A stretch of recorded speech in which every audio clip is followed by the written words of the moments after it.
Hello friends, I am Aprati. Welcome back to our channel plants in space. Rainy season में जब बारिश नहीं हो रही होती है और धूप निकल रही होती है तो काफ़ी गर्मी होती है, तो अच्छा नहीं लगता है। लेकिन जब मौसम सुहावना हो जाता है और शाम को ठंडी ठंडी हवा चलती है, बादल भी आ जाते हैं और ऐसा लगता है कि बारिश होने ही वाली है, तब बहुत अच्छा लगता है।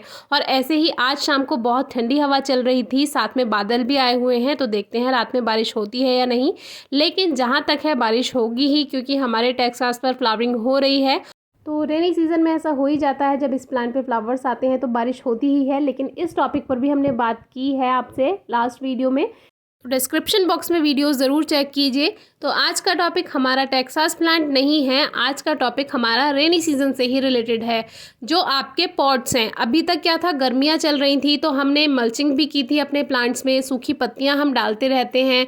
और कुछ पौधे ऐसे होते हैं जिसको हम मल्चिंग की तरह ही यूज़ करते हैं और उनको ग्रो होने देते हैं। जैसे कि हमारे कई ग्रो बैग्स में ये गेंदे के पौधे खुद से ग्रो हो गए थे, तो इनको होने दिया। कुछ फ्लावर्स भी आए थे इन पे, जो कि हमने आपसे शेयर भी किए थे।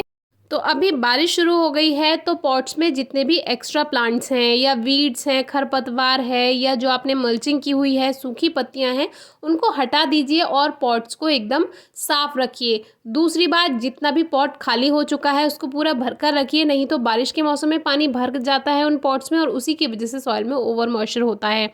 अब देखिए, ये जूही का प्लांट है जिसमें बेबी प्लांट साइड से ग्रो हो गए हैं। इन जैसे बेबी प्लांट्स को भी आप निकाल सकते हैं, नए पौधे तैयार कर सकते हैं, जिनसे और भी नए दोबारा से इसमें बेबी प्लांट्स बनेंगे, तो इससे आपके पास ज़्यादा प्लांट्स हो जाएंगे।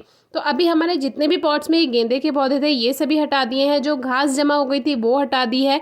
और अगर आपने किसी पॉट में प्लांट शेयर किए हुए हैं, यानी कि एक मेन प्लांट है जो कि काफ़ी अच्छी ग्रोथ कर रहा है, लेकिन पॉट में कोई दूसरा प्लांट ग्रो हो गया है या आपने उसमें दूसरा प्लांट लगाया हुआ है, तो अभी बहुत अच्छा मौसम है। रेनी सीजन में आप दोनों को अलग कर सकते हैं और अलग अलग पॉट्स में शिफ्ट कर सकते हैं। हमने आपको पहले भी कहा है कि आप किसी मेन प्लांट के साथ कोई दूसरा प्लांट शेयर बिल्कुल ना करें। अब देखिए, वेल ड्रेन्ड सॉइल होने का ये फ़ायदा है कि मिट्टी एकदम से झड़ जा रही है रूट्स पर से, जो पौधे हमने हटाए हैं। तो वेल ड्रेन्ड सॉइल यही होती है कि जो थोड़ा भुरभुरी होती है, यानी कि एकदम से झड़ जाए इस तरह की जो मिट्टी। और ये जो सूखी टहनियाँ हैं, सूखी पत्तियाँ हैं, ये भी आप हटाते रहें टाइम टू टाइम, तो इससे कभी भी फंगस नहीं लगती है, सॉइल में ओवर मॉइस्चर नहीं होता है।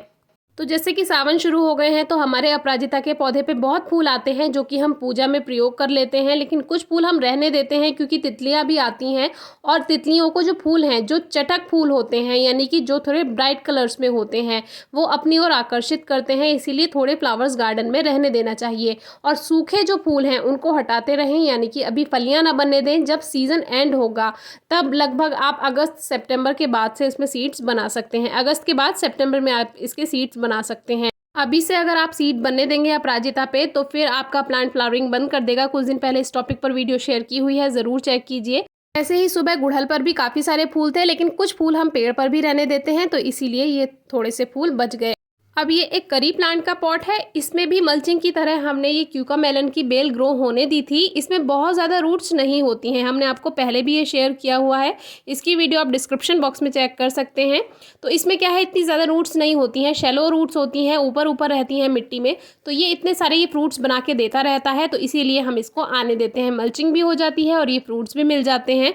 और एक बात का ध्यान रखें, बहुत से लोग इसको दूसरा प्लांट समझ लेते हैं जो जहरीला होता है, लेकिन ये वाली वैरायटी जहरीली नहीं होती है। ये आपको खेतों में भी देखने के लिए मिल जाएगा।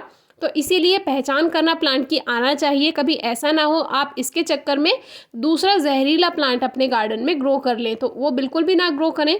जब तक किसी पौधे की पहचान सही से ना हो, किसी फल की पहचान ना हो, ना तो उसको खाएं और ना ही उसको ग्रो करें। पहले पूरी जानकारी लेना ज़रूरी है। तो ये एक चींटी थी जो कि हमें क्यूका मेलन जब हमने हार्वेस्ट किए तो हमारे हाथ पर इसने काट लिया, तो ये भी आपको दिखाना ज़रूरी था।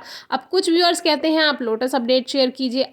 अब एक छोटी सी बात के लिए पूरा वीडियो शेयर करना सही नहीं लगता, इसीलिए इसी में ही आपको दिखा देते हैं कि हमारा लोटस प्लांट कुछ इस तरह से ग्रोथ कर रहा है। बाकी हल्दी की अपडेट भी मांगी थी हमारे एक व्यूअर ने, तो देखिए ग्रोथ स्टार्ट हो चुकी है, काफ़ी पत्तियां आ गई हैं। हम सोच रहे हैं इसको थोड़ा बड़े पॉट में शिफ्ट कर दें, तो बाद में भी आप शिफ्ट कर सकते हैं। छोटे छोटे पॉट्स में पहले ग्रो कर लीजिए, जब उसमें स्प्राउटिंग स्टार्ट हो जाए तब आप उसको बड़े पॉट में शिफ्ट कर सकते हैं। तो हम देखेंगे अगर बड़े पॉट्स में शिफ्ट करते हैं या नहीं। नहीं तो आप लास्ट ईयर की वीडियो चेक कीजिएगा, छोटे से पॉट में भी आपको थोड़ी सी हल्दी तो मिल ही जाएगी। तो ये रेनी सीजन का एक छोटा सा काम था जो आपको बताना ज़रूरी था कि अपने पॉट्स को खाली रखिए, नहीं तो फंगस अटैक हो सकता है। कोई क्वेरी हो तो पूछेगा। Thank you.